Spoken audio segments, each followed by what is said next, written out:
Hello, hope all is well. So something a bit different today in terms of video. It's just something quick to show this guitar, which I've aptly named my most expensive budget guitar.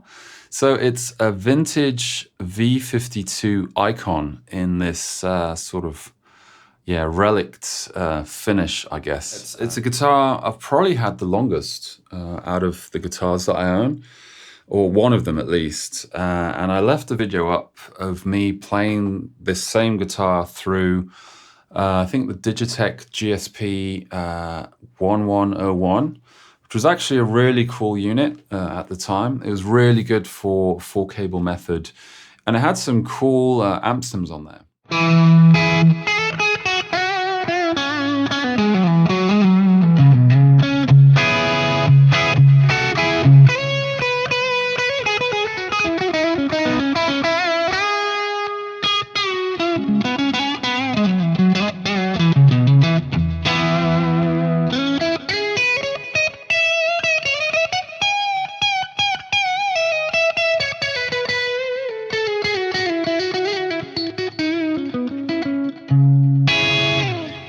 I wanted a telecaster back then, and I've been a huge fan of the sort of like yellow.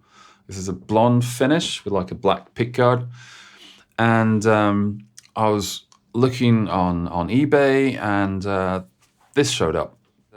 It's not an expensive guitar by any means. So I think you can still buy these, I believe. They retail around 300-ish sort of euros mark.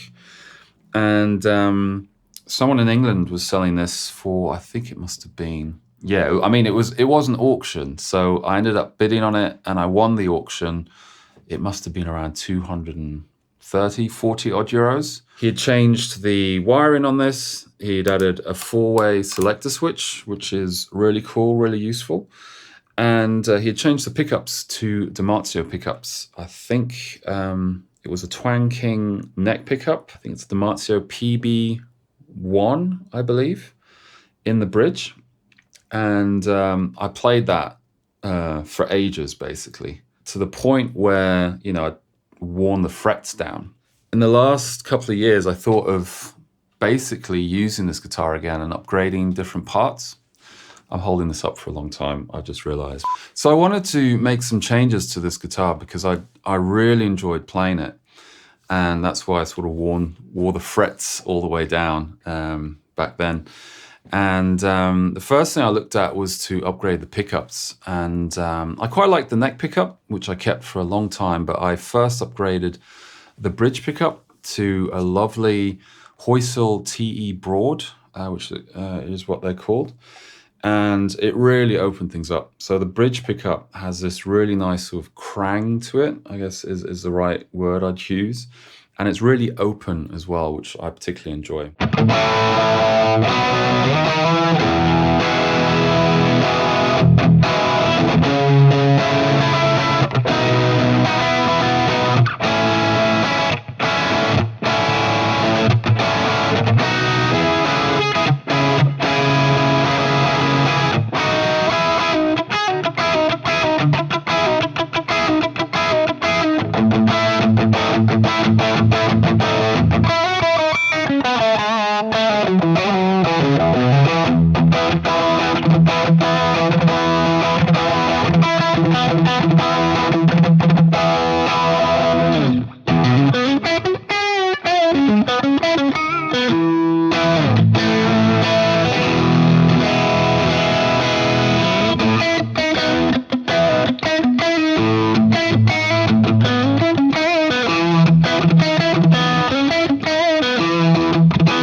So I had this really nice open sounding bridge pickup that delivered the goods, but the neck pickup wasn't quite delivering, as it were. So I figured, let's go for the set. And now it's this really nice balance between the two. And with the fourth position, which is both of the pickups in series, there's a lot more output in that position, and it's a bit more, I guess, humbucker-esque or humbucker-like, which is very cool to have on a guitar like this.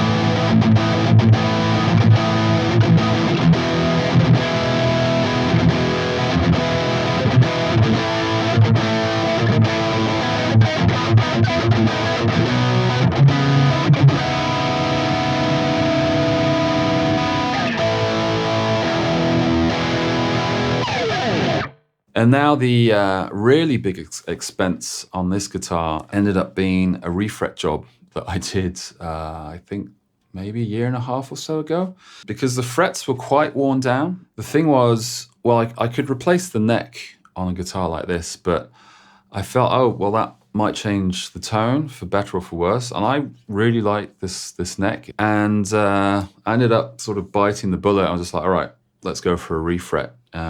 Done by a really good luthier here in Luxembourg, Joao Godinho.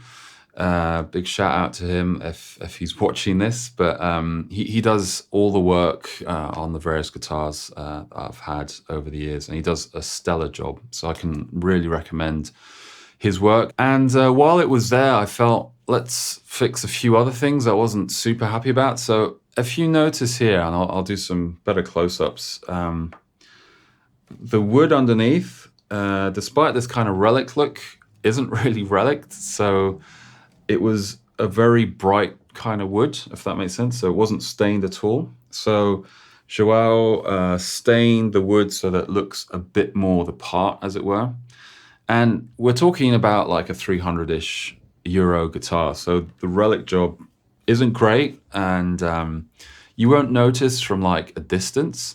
But up close, you really see that, okay, this isn't this isn't like your custom shop style relic or other relic jobs that are really well done. This is something that's sort of, I guess, factory done, and it's it's okay.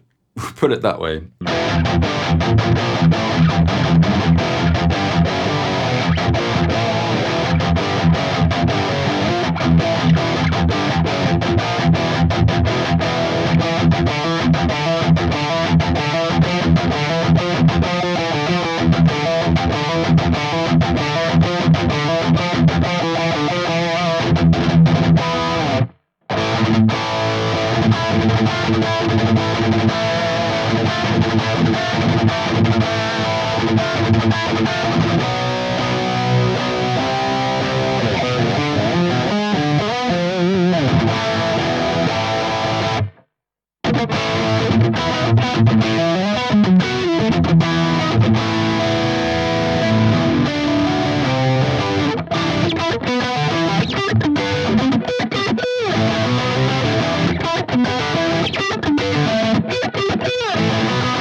So in essence, this is, like a 300-ish euro guitar, and I've easily put over double that amount in terms of like upgrades and changes to it. So, refret, pickups, setup, changing the nut, and then small things here and there. And since I tried other pickups, all these costs kind of add up. I've easily put, 700-800 euros into this guitar. But, I love how it plays, and I mean, I can't sell it. It'd be such a loss. So that's my vintage V52 Icon. They're great guitars. I think they're great modding platforms as well, so if you're into that. But of course, try the guitar out first if you can. I've bought other guitars where, you know, I'll buy a cheaper guitar to sort of mod it. And if the foundation isn't great, so if you have a cheaper guitar that maybe isn't quite to your liking in terms of how it resonates or how it plays, sometimes it's not really worth putting in lots of money to try and make it sound or play the way that you want. Like there has to be, I guess, potential there to put in that kind of money. And for me, this guitar was one of them. And I'm really glad I did those upgrades, especially the Refret, because it's made it so much nicer to play since. So thanks for watching. Hope to see you in the next one. Take care.